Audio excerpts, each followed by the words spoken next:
So hello everyone, आज की video में हम लोग डिस्कस करने वाले हैं कंप्लीट अकाउंटेंसी। सो स्टार्ट करेंगे हम लोग चैप्टर 1 से, जो कि फंडामेंटल ऑफ पार्टनरशिप। सारे इंपॉर्टेंट टॉपिक्स जो भी है हम लोग कवर करेंगे। सो फटाफट से शुरू करते हैं। फंडामेंटल ऑफ पार्टनरशिप में आपके पास में सबसे पहले पार्टनरशिप डीड अगर गिवन नहीं होती है तो उसके क्या क्या ट्रीटमेंट होते हैं। पार्टनरशिप डीड क्या होती है? एक रिटर्न एग्रीमेंट होता है या फिर ओरल भी हो सकता है बिटवीन दी पार्टनर्स, ठीक है ना। तो जब डीड गिवन नहीं होती है तो क्या होता है, जो प्रॉफिट्स और लॉसेस होते हैं वो इक्वली शेयर होते हैं। इंटरेस्ट ऑन कैपिटल जो होता है वो अलाउ नहीं होता है, इंटरेस्ट ऑन ड्राइंग चार्ज नहीं करते हैं। Interest on loan by partner, याद रखना, अगर पार्टनर ने लोन दिया है फॉर्म को तो वो 6% पर एनम के इंटरेस्ट रेट पे होता है, ठीक है ना। और ये चार्ज अगेंस्ट प्रॉफिट होता है। देन रेम्यूनरेशन जो होता है वो पे नहीं होता है, सैलरी कुछ भी नहीं मिलती। एडमिशन ऑफ पार्टनर तभी पॉसिबल है जब सारे पार्टनर्स जो है वो अलाउ करे कि पार्टनर एडमिट कर दिए, ठीक है। फिर एक माइनर की बात आती है, तो माइनर केवल बेनिफिट्स ऑफ पार्टनरशिप फर्म के लिए, मतलब अगर केवल उसको बेनिफिट्स का फ़ायदा उठाना है पार्टनरशिप में, वो तभी एडमिट होगा जब उसको केवल और केवल एडमिट किया जाएगा for the benefits in the partnership, not for the losses, ठीक है।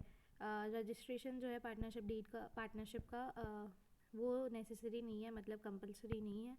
और फर्म डिसॉल्व होती है on the death of partner unless otherwise agreed, ठीक है। तो इनके सेक्शन याद कर सकते हो, नहीं करो तो भी ठीक है। एक आध क्वेश्चन आता है सेक्शन से रिलेटेड, कई बार वो भी नहीं तो नहीं आता है वैसे बेसिकली।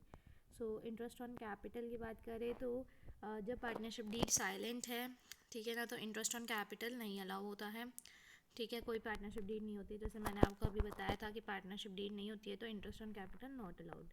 फिर जब पार्टनरशिप डीड जो है वो प्रोवाइड करती है for interest on capital but doesn't mention whether it is charge और एप्रोप्रिएशन। सो हम लोग इसको एप्रोप्रिएशन अज्यूम करते हैं जब हमें पता नहीं होता है कि पार्टनरशिप डीड में जो है इंटरेस्ट ऑन कैपिटल मेंशन है या नहीं है। सो हम लोग इसको क्या अज्यूम करेंगे, एप्रोप्रिएशन। सो ये तब तक अलाउ होता है जब तक हमारे पास में सफिशिएंट प्रॉफिट्स होते हैं। मतलब देखो, जब लॉस होगा तो ये अलाउ नहीं किया जाएगा, ठीक है ना।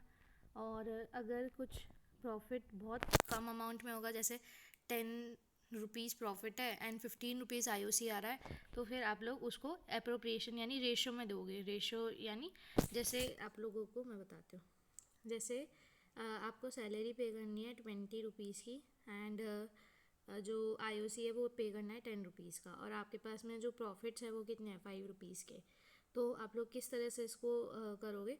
सो इसका रेशो आ जाएगा 2:1। अब 2:1 में आप 5 को डिवाइड करके एंड डिस्ट्रीब्यूट कर दोगे, ठीक है। उसके बाद में हम लोग डिस्कस करते हैं फॉर जब इंटरेस्ट ऑन कैपिटल मेंशन हो कि वो चार्ज है, तो चार्ज है तो लॉस हो या प्रॉफिट हो, हमें हमेशा ही इंटरेस्ट ऑन कैपिटल देना है, ठीक है।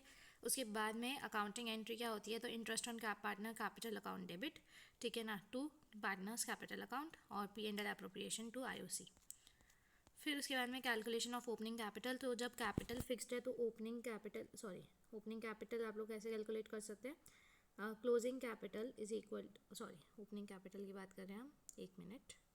हाँ, तो opening capital is equal to closing capital plus में ड्रॉइंग्स, ये याद रखना, ये अगेंस्ट कैपिटल होती है, ठीक है। प्लस में एडिशनल, प्लस नहीं होता है यहाँ पे, माइनस होता है, जो एडिशनल कैपिटल डालते हैं वो, ठीक है ना, ठीक है। और प्लस में विड्रॉल यहाँ पे लिखा हुआ होता है कई जगह, तो विड्रॉल का मतलब यही हो गया, ड्रॉइंग्स अगेंस्ट कैपिटल, ओके। तो हम लोग बढ़ते हैं आगे।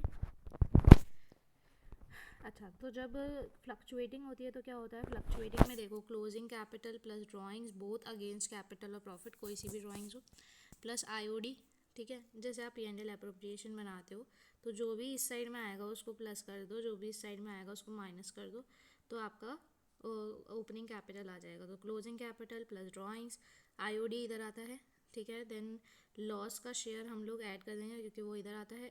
एडिशनल कैपिटल, ये आप लोग अगर उसमें क्या बोलते हैं, अगर आप लोगों ने देखा हो एडिशनल कैपिटल होती क्या है, बेसिकली जो पार्टनर ने इंट्रोड्यूस करी है बाद में। तो ओपनिंग कैपिटल क्या होती है, जो स्टार्टिंग में थी, तो स्टार्टिंग में थी और पार्टनर ने अगर बीच में इंट्रोड्यूस कर दी तो वो ऐड हो जाती है, लेकिन तो हमें ओपनिंग की तरफ जाना है तो वो नेगेटिव यानी सब्ट्रैक्ट हो जाएगी, ठीक है। फिर कमीशन सैलरी वो इस साइड आता है, P&L एप्रोप्रिएशन के वो इधर आ जाएगा, IOC इधर आता है तो वो भी इधर आ जाएगा। देन यहाँ पे शेयर ऑफ प्रॉफिट वो भी इस साइड आता है तो वो भी सब्ट्रैक्ट हो जाएगा। देन हम लोग बढ़ते हैं इंटरेस्ट ऑन ड्राइंग की तरफ। तो इंटरेस्ट ऑन ड्राइंग में पहले एंट्री देख लेते हैं। तो पार्टनर का कैपिटल अकाउंट डेबिट होता है टू इंटरेस्ट ऑन ड्राइंग्स और interest on drawing debit to P&L appropriation. ये एंट्री कैसे बनती है मैं आपको बताती हूँ। जैसे ये P&L एप्रोप्रिएशन बनता है, यहाँ पे आपका IOD आता है, तो P&L एप्रोप्रिएशन में क्रेडिट साइड में IOD आया, तो क्रेडिट साइड में IOD आया यानी मतलब क्रेडिट में आपका P&L एप्रोप्रिएशन आएगा, और जो भी वो है जैसे IOD है तो ये डेबिट में आ जाएगा। ऐसे ही अगर मैं आप लोगों को IOC का बताऊँ, एक सेकेंड, हाँ इसको इधर कर देते हैं। हाँ, अगर ऐसे ही मैं IOC का बताऊँ तो IOC यहाँ पे आता है और P&L एप्रोप्रिएशन अकाउंट है ये, P&L एप्रोप्रिएशन के डेबिट साइड में, यानी P&L एप्रोप्रिएशन तो हो जाएगा डेबिट, ठीक है ना। और फिर आएगा टू इंटरेस्ट ऑन कैपिटल, ठीक है। बढ़ते आगे, मेथड्स है कुछ, जैसे product method, average period method, ठीक है। देन सुपर क्या बोलते हैं, super profit method, sorry goodwill का होता है, आई एम सॉरी। तो यहाँ पे हम लोग डिस्कस करते हैं सबसे पहले प्रोडक्ट मेथड। तो प्रोडक्ट मेथड डायरेक्ट होता है जैसे total of the product into rate of interest upon 100। जैसे यहाँ पे आप लोगों को ड्राइंग्स दी हुई है, डिफरेंट डेट्स दी हुई है, ठीक है। देन यहाँ पे आप लोगों को ड्राइंग्स दी हुई है, तो हम लोग कैलकुलेट करेंगे कितने मंथ्स की है, टाइम पीरियड कैलकुलेट करेंगे, ठीक है ना। और टाइम पीरियड कैलकुलेट करने के बाद में हम लोग जो है सोया वापस से बताते हैं। तो जब प्रोडक्ट मेथड होता है तो आप लोगों को कुछ डेट गिवन होती है, ठीक है। फिर उसके बाद में कुछ अमाउंट गिवन होती है ना। तो आप लोगों को क्या बनाना है, आप लोगों को मंथ का कॉलम बनाना है एक, जिसमें आप लोग लिखेंगे कि कितने मंथ्स हो गए, कितने मंथ्स के लिए ड्राइंग्स हुई है। देन यहाँ पे आप लोग प्रोडक्ट लिखना, प्रोडक्ट किसका करोगे, अमाउंट और मंथ का। तो यहाँ पे प्रोडक्ट आ जाएगा, फिर total of product into rate of interest upon 100 into 1/12, ठीक है। फिर आता है एवरेज पीरियड मेथड। तो एवरेज पीरियड मेथड में जो है आप लोगों के ये तब अप्लाई होता है जब अमाउंट जो है ड्राइंग्स की वो यूनिफॉर्म होती है। जैसे हर महीने 1000 रुपये निकाले या हर महीने 2000 रुपये निकाले, तो इसमें क्या कैलकुलेट करना पड़ता है आप लोगों को, इसमें एवरेज पीरियड कैलकुलेट करना पड़ता है। एवरेज पीरियड कैसे निकलता है, average period is equal to time left after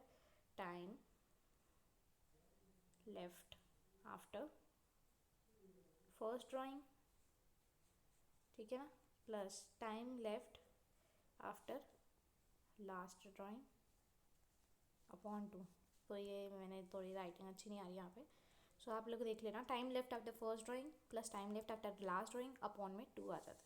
तो इससे आपका एवरेज पीरियड आ जाएगा। फिर आप लोग क्या करेंगे, टोटल ड्राइंग से रेट ऑफ इंटरेस्ट अपॉन 100 से मल्टीप्लाई कर दे और फिर एवरेज पीरियड अपॉन में 12 कर दे। जैसे एवरेज पीरियड सपोज 5.5 आया, फिर आप लोग अपॉन 12 कर देंगे, रेट ऑफ इंटरेस्ट सपोज 10 है तो 10% ये हो जाएगा। देन टोटल ड्राइंग्स कितने महीने के लिए, जैसे मान लो कि हर महीने हमने 1000 रुपये की ड्राइंग करी है, तो हमारी टोटल ड्राइंग्स कितनी हो जाएगी, 12,000 रुपये।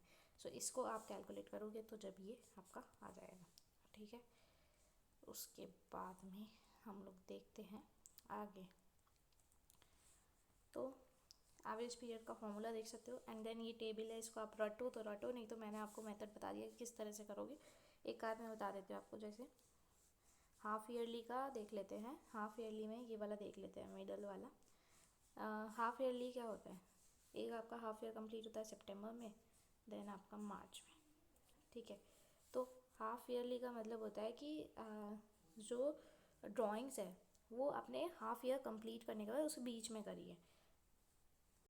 तो देखो, अरे हाँ, तो देखो जैसे ये है हमारे पास टाइम पीरियड 31 मार्च सितंबर, और ये है हमारा अप्रैल से,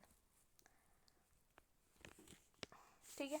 तो यहाँ पे हाँ मिडल बोला है, तो मिडल का होगा इसका मिडल होगा अप्रैल मई जून जुलाई अगस्त सितंबर। सो अप्रैल में जून में हो जाएगा, जून 31।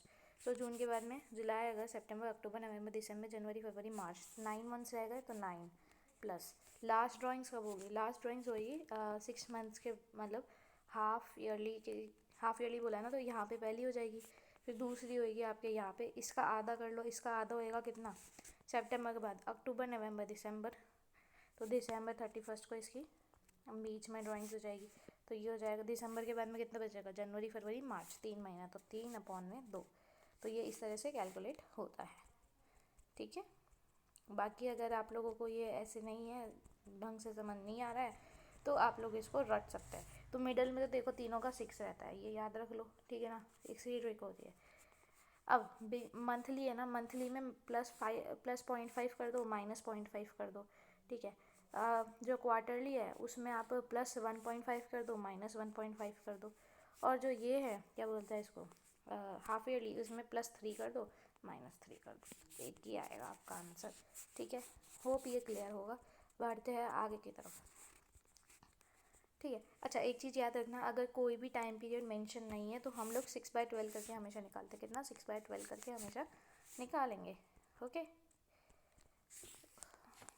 और अगर पर एनम वर्ड मिसिंग है तो हम लोग टाइम पीरियड को कंसिडर नहीं करते। फिर P&L एप्रोप्रिएशन आता है, तो P&L एप्रोप्रिएशन में देखो क्या होता है। इस साइड में सबसे पहले मैं आपको बताती हूँ, इस साइड में आप लोग जो है प्रॉफिट लिखोगे जो कि ट्रांसफ़र हुआ है किससे, P&L अकाउंट से, ठीक है। अच्छा, अगर आप लोगों को नेट प्रॉफिट है यहाँ पे, नेट प्रॉफिट, अगर आप लोगों को by chance interest on loan दिया हुआ है तो आप लोग इसमें से माइनस करोगे IOL, ठीक है। इसमें से भी माइनस करोगे, मतलब यहाँ पे अगर प्रॉफिट दिया है, सॉरी, यहाँ पे अगर प्रॉफिट दिया तो IOL माइनस करोगे, इसमें से मैनेजर कमीशन माइनस करोगे, इनमें से रेंट माइनस करोगे, तब आपका जो है नेट प्रॉफिट आएगा। नेट प्रॉफिट से हम लोग कंसिडर करेंगे यहाँ पे, ठीक है। तो नेट प्रॉफिट के बाद में क्या करना है, यहाँ पे IOD आएगा। यहाँ पे वो आता है जिसमें इनकम हो रही है, ठीक है। तो ये IOD है, IOD, ठीक है। और इंटरेस्ट ऑन करंट अकाउंट, ये बेसिकली आता नहीं है ज़्यादातर, तो इसको छोड़ सकते हो। फिर यहाँ पे salary, commission, interest on capital reserve, और पार्टनर का लोन, प्रॉफिट ट्रांसफ़र, और अगर लॉस आता है तो यहाँ से आ जाएगा बाय लॉस ट्रांसफ़र टू। फिर आता है पार्टनर का कैपिटल अकाउंट। अगर फिक्स्ड मेथड है तो पार्टनर के कैपिटल अकाउंट में ओनली एंड ओनली 3 चीज़ें आती हैं, 4 चीज़ें लिख सकते हो, वैसे वैसे 3 ही मानते। एक आता है आपका ओपनिंग बैलेंस, ठीक है ना, एक आता है आपका एडिशनल कैपिटल ब्रॉड, जो कि आपने बीच में इंट्रोड्यूस करी है साल के बीच में, और एक आती है आपकी ड्राइंग्स अगेंस्ट कैपिटल, तो उसको हम 2 बैंक के नाम से कंसिडर करवाते हैं, बिकॉज हाँ, हमने इसमें पार्टनर के कैपिटल अकाउंट का बैलेंस बढ़ जाता है, ठीक है। और यहाँ पे ये इसलिए, सॉरी, रिड्यूस हो जाता है, इसलिए ये डेबिट हो जाता है, ठीक है। तो उसके बाद में ये क्लोजिंग बैलेंस तो आप लोग बैलेंसिंग करके निकाल सकते हैं। तो कैपिटल अकाउंट ये हो गया। अच्छा, एक चीज़ मुझे बताओ कि जितनी आपने कैपिटल डाली है उससे ज़्यादा आपकी ये नहीं हो सकती, उससे ज़्यादा आपकी ड्राइंग्स नहीं हो सकती। ड्राइंग्स अगेंस्ट कैपिटल उतनी होगी ना जितनी आपने कैपिटल डाल ली है। तो जो फिक्स्ड कैपिटल मेथड होता है ना, उसमें जो कैपिटल अकाउंट का बैलेंस होता है वो हमेशा क्रेडिट बैलेंस होता है। और करेंट अकाउंट ये देख सकते हो, ये पूरा का पूरा, ठीक है। फ्लक्चुएटिंग में कैपिटल प्लस करंट कर दो तो ये आ जाएगा। इसमें एक चीज़ एक्स्ट्रा आती है जो कि है ड्राइंग्स अकाउंट, तो ड्राइंग्स अकाउंट यहाँ पे एक्स्ट्रा आ जाता है, ठीक है। इसके बाद में कमीशन टू पार्टनर, तो अगर आप लोगों को बोला है बिफोर चार्जिंग कमीशन तो net profit into rate upon 100, और अगर आफ्टर चार्जिंग बोला है तो net profit into rate upon 100 plus rate. फिर आता है गुडविल, तो गुडविल में हमारे पास में कुछ मेथड्स है कैलकुलेट करने के, जैसे average profit method, super profit method, capitalisation method, ठीक है। तो हम लोग देख लेते हैं एक एक करके। तो या फिर हम लोग ऐसा करें कि इसको नेक्स्ट वीडियो में कंसिडर करते हैं। आज की वीडियो हम यहीं एंड करते हैं क्योंकि ये 14 मिनट की लगभग वीडियो हो गई है। तो या हम लोग आज की वीडियो को यही एंड करते हैं। आई होप आप लोगों को पसंद आई होगी, पसंद आई तो वीडियो को लाइक कर देना, चैनल पे ना सब्सक्राइब कर देना। मिलते हैं जल्दी अगली वीडियो में, तब तक के लिए गुड बाय।